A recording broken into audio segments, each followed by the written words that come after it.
siempre que tomamos la palabra en el nombre del Señor, pienso que debemos adecuarla a las personas con las que lo vamos a compartir. Y es verdad que, aunque quizá no es la primera vez que tengo este privilegio de hablar para personas que, como yo, caminamos hacia un destino, lo cierto es que siempre me supone algunos interrogantes, y el deseo de ajustar el mensaje para el público para mí es un desafío, ¿no? Así que si veis que se pasa o que no llega, tomadlo como lo que es. Estamos entre amigos, tendremos una conversación, una reflexión alrededor de un tema que a mí me preocupa en lo personal, y creo que como creyente, como cristiano también. Y es nuestra noción de destino. Es nuestra noción de destino. Como pueblo la mantenemos donde está, la hemos perdido, la tenemos fresca. Bueno, 8 de cada 10 personas en el mundo, según parece, se identifican con un grupo religioso. Eso significa que más del 80% de la población mundial está adscrita a alguna religión, a alguna denominación. Hablamos de 6.000 millones de personas, y de todas esas, más de 2.000 millones nos declaramos cristianos. Si hiciéramos en esa enorme comunidad cristiana una pregunta y la repitiéramos en Madrid, en Bagdad, en París, en Londres, en Damasco o en Pekín, una pregunta fácil: ¿qué significa ser cristiano hoy? Pues más allá de que en algunos de estos lugares vivir la expresión de nuestra fe es un tema muy complicado, la respuesta debería de ser más o menos la misma. ¿Qué significa ser cristiano hoy? Pues no vivir de espaldas a Dios, no actuar o pensar como si Él no existiera, saber cuál es la invitación que Él me hizo un día, haberla aceptado, ser capaz de ver su mano cómo atraviesa mi historia, y vivir hoy enfocado en mi familia, en mis proyectos, en mi trabajo, en mis amigos, pero sin perderlo a Él de vista. Y hacer todo eso con una actitud de espera activa. Y quizá esta respuesta propiciara a su vez una siguiente pregunta. ¿Espera, has dicho? Sí. ¿Y qué espera un cristiano? Y ahí ya no estoy tan segura de que la respuesta fuera compartida. Es más, tampoco estoy segura de que para todos nosotros esa respuesta la sigamos considerando nuestro gran legado. En todo caso, si esta pregunta la tuviera que responder un cristiano adventista, pienso que, igual que vosotros, la respuesta debería de ser más o menos esta. Mira, ¿qué espera un cristiano? Nosotros creemos que el ministerio de Jesús aquí en la tierra, el de sus discípulos y el de todos los miles de personas que después de ellos siguieron esa historia, toda esa suma de esfuerzos ha tenido un único objetivo: prepararnos para un gran encuentro. Y eso significa que nosotros esperamos un encuentro real, visible y tangible con Jesús en las nubes de los cielos. Y ya sé que hablar así hoy parece un desatino. Nadie hace una declaración así en el mundo. No sé si asustaría o sorprendería, no lo sé. Pero en todo caso, asumámoslo. Hay verdades bíblicas que suponen un desafío para la lógica y para la razón de nuestro tiempo. Y nosotros lo debiéramos de ver así. Sin embargo, a pesar de que es así, de que es un desafío, a mí me gustaría hoy proponeros algo. Mirad, estamos este fin de semana hablando de la noción del viaje, ¿verdad? Un viaje. La vida podría ser ese viaje. Puesto que nosotros transitamos por un camino que es el de la fe, pues tenemos ya un camino, una ruta elegida. Como esa ruta está compartida, vosotros y yo y otros millones de personas caminamos por esa ruta, somos compañeros de viaje. Algún equipaje, imagino yo, que tendremos preparado. Y me gustaría que redescubriéramos la noción de destino, la noción de encontrarnos con Jesús. A nosotros no nos sirve llegar a cualquier lugar. A nosotros no nos sirve el paseo por el paseo. Es que sería muy triste, después de haber elegido una dirección en la vida, después de haber preparado una ruta, después de haber hecho un equipaje, después de haber aceptado algunos compañeros de viaje, después de todo esto, no tener claro nuestro destino, ¿verdad? Yo pienso que esto nos sucede siempre. Le ha pasado a mi generación, les ha pasado a las generaciones más jóvenes. Siempre pasa. Asumir, entender, aceptar la idea de que Jesús volverá flotando en las nubes de los cielos. Esto es muy complicado de entender. ¿Por qué? Pues porque toda nuestra vida, todo lo que vemos, lo que palpamos, lo que conocemos, nos empuja en otra dirección, nuestra realidad, ¿verdad? Por ejemplo, algunas ideas que todos conocéis, pero que quizá ahora son relevantes. Nosotros vivimos en un momento donde estamos informados permanentemente en tiempo real de un montón de cosas que pasan muy deprisa, ¿no? Y esto produce cambios muy profundos y muy rápidos y de alcance universal. Y esto afecta a nuestras ideas, a nuestros valores, a nuestros modelos, a nuestras creencias. Vivimos en una sociedad que es plural, que acepta la diversidad, no cabe duda, pero que aunque tolera y aunque hace un gesto, un empeño sincero en respetar las diferentes religiones, se autodenomina secular. ¿Y eso qué significa? Que quiere que sepas que ha superado cualquier influencia que la tradición cristiana hubiese podido dejar en ella. Vivimos también un momento en el que no damos crédito del avance tecnológico en el que estamos, ¿no es cierto? Hemos cambiado la manera de trabajar, hemos cambiado la manera de estudiar, hemos cambiado la manera en la que nos relacionamos con otras personas. Y aunque nuestra sociedad tiene grandes logros, también tiene grandes desafíos o patatas calientes. Tenemos paro, tenemos pobreza, tenemos hambre, tenemos desigualdad, tenemos corrupción, tenemos violencia, tenemos injusticia.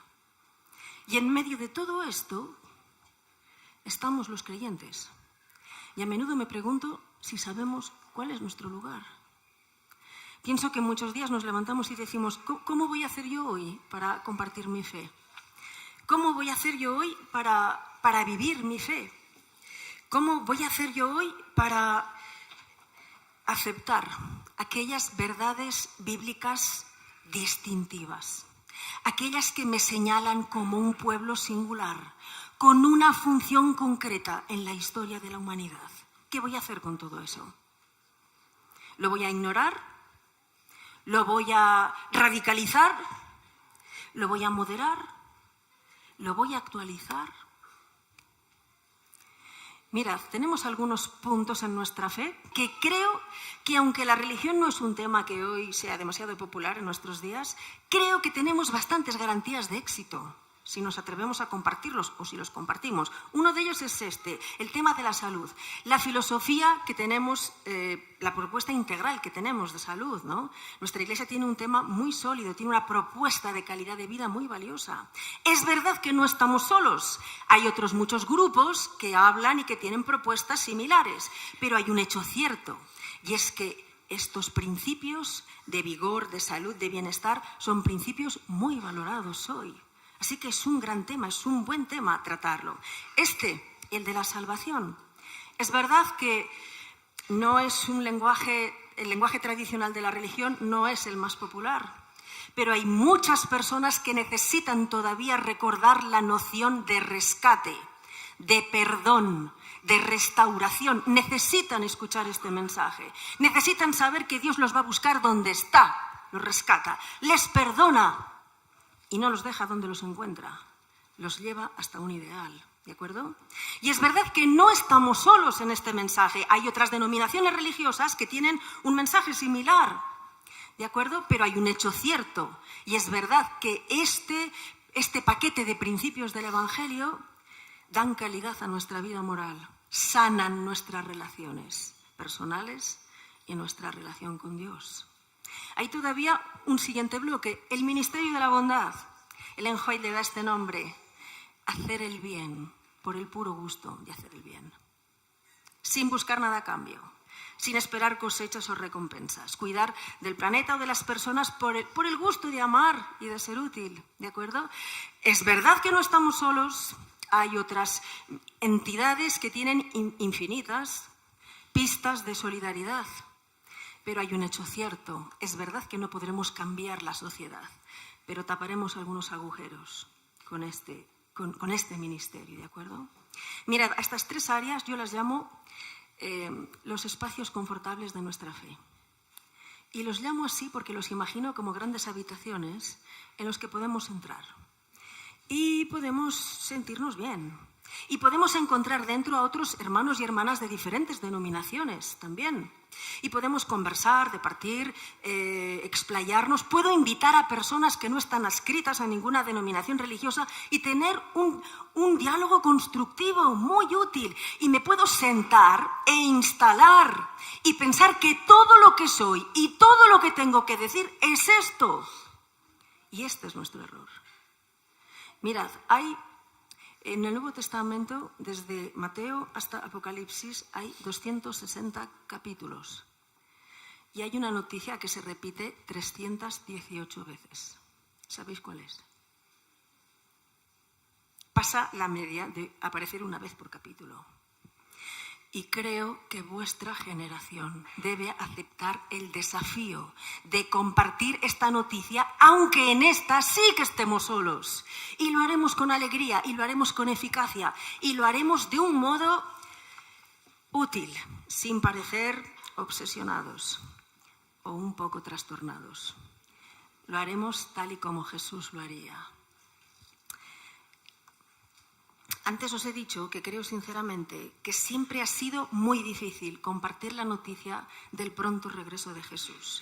Creo que Pablo, por ejemplo, ya era consciente de esta dificultad y llama mucho la atención porque solo hacía 20 años que Jesús había desaparecido, había ascendido a los cielos, ¿de acuerdo? Y había personas entonces que se preguntaban, ¿cómo es posible que venga Jesús en el cielo? ¿Cómo va a ser eso? Y Pablo hace un esfuerzo tremendo para mostrarles que es posible y que es necesario. Y en la epístola a los Corintios, por ejemplo, cuando les escribe este texto, me encanta, porque sigue interpelándonos hoy. Si solamente es en esta vida que tenéis puesta vuestra esperanza en Cristo, sois los más dignos de lástima de todos los hombres. Es decir, si tú crees que lo único que a Dios le importa o lo único que puede ofrecerte es una especie de compañía o de tutela, centrada en los 30, 40, 60 o 70 años que vivas en esta tierra, Pablo te está diciendo que estás mal enfocado. Estás equivocado. Si ese es el uso que le das al Evangelio, lo tienes desprovisto de contexto y de finalidad. Porque si el Evangelio solo sirviera para esta vida, sería un manual de buena conducta, sería un conjunto de literatura, de narraciones épicas, de relatos buenistas, de consejos naif, que a veces, no siempre, a veces funcionan. Pero no es eso. Si nosotros limitamos la visión de nuestro Dios para esta corta vida, o si lo que ofrecemos a los demás es solo un alivio pasajero mientras viven en este mundo, les estamos limitando sus opciones. Estamos dando un mensaje confuso. Es como si viajáramos con luces cortas y tenemos que viajar con luces largas, aunque momentáneamente deslumbremos a algún viajero. Mira, si tú eres creyente y para ti el Evangelio no es un compendio de buenas maneras, me alegro, felicitaciones, porque así es. Tienes que saber que todas las enseñanzas que aparecen en el texto bíblico culminan en la segunda venida de Jesús. Por ejemplo, si piensas que la creación, si tú crees que Dios creó el mundo y que desde que Él la dejó hasta hoy ha sufrido un tan grande deterioro que suspira, según dice Pablo, por ser renovada, recuerda que Dios tiene prometido una renovación completa de los cielos y de la tierra. Si tú crees que nosotros, el ser humano, el hombre y la mujer, fuimos creados a su imagen y semejanza, y que a día de hoy su mano, su tacto, su imagen casi no se reconoce, recuerda que Él ha prometido una restauración completa, nuestra plenitud, el día que Él vuelva por segunda vez. Si tú crees que Jesús vino a esta tierra para mostrarnos cómo era el Padre, para mostrarnos y ofrecernos su verdadera invitación, entonces recuerda que gracias a que Él murió y vivió, tiene sentido que tú y yo estemos aquí. Porque si Él no hubiera muerto, ¿qué conclusión tendría nuestra historia? Si tú crees que el sábado es un tiempo que Dios nos propone para que entendamos que Él es el Creador y nosotros sus criaturas, y que ese tiempo semanal que tenemos de encuentro y de comunión es, recuerda, un anticipo de un tiempo mejor, en otro lugar, en otra dimensión, donde estaremos con Dios cara a cara. Si tú crees que ahora Jesús está allí, intercediendo por ti y por mí, poniendo a nuestra disposición todas las acciones salvadoras que están diseñadas en beneficio del hombre, recuerda que, aunque es muy bonito que Él nos venga a salvar, su objetivo final es acabar con la maldad de un modo absoluto, permanente, para siempre. Mira, a mí hay un relato, hay una historia de nuestra iglesia que siempre me ha tocado, siempre me ha conmovido, que es la historia de nuestros pioneros. A mí, siempre que la leo, la veo, me emociona y me da lástima, a partes iguales. Me da lástima porque me da pena que se equivocaran, me da pena que no se dieran cuenta que fueron demasiado lejos. Pero me emociona cuando leo que fueron capaces de entender y de aceptar el reto de predicar, de compartir esta noticia, la del pronto regreso de Jesús para su generación. Ese grupo de personas trabajó y predicó y convulsionó la sociedad de su tiempo. Cientos de miles de personas escucharon ese mensaje por todo el país. Y un día, cuentan, al atardecer, cuando llegaron a su casa, cenaron, se sacaron su ropa, se vistieron con una túnica y subieron al tejado de su casa. Piensa, por favor. Pero es vecino de una población X, ¿vale? Y a determinada hora ves a muchos vecinos vestidos con una túnica en el tejado de su casa. Lo peor de todo no era su aspecto, que era muy particular. Lo peor de todo fue que esa noche Jesús no vino. Y tú ya conoces cómo sigue la historia. Fueron el objeto de la burla y del ridículo hasta en la prensa nacional. Todo el mundo se mofó de ellos. Sabor amargo, creo que es lo único que define lo que estas personas vivieron. Pero sucedió algo muy hermoso. Noemí Durán diría, se practicó una ley, la ley de la selección natural. De esa enorme multitud quedó un grupo reducido de hombres y mujeres que volvieron a estudiar. Ideológicamente, ahora estaban mejor preparados, conocían mejor el mensaje, eliminaron grietas, barrieron lagunas. Desde el punto de vista genético, si podemos decirlo así, se habían convertido en una minoría resiliente, capaz de leer los cielos, capaz de entender los tiempos, capaz de saber vivir el momento que les había tocado vivir. Y tú y yo somos herederos de esa ideología. Hace falta también saber si somos herederos de su genética. Que Dios te ayude y que no pierdas tu viaje. Amén.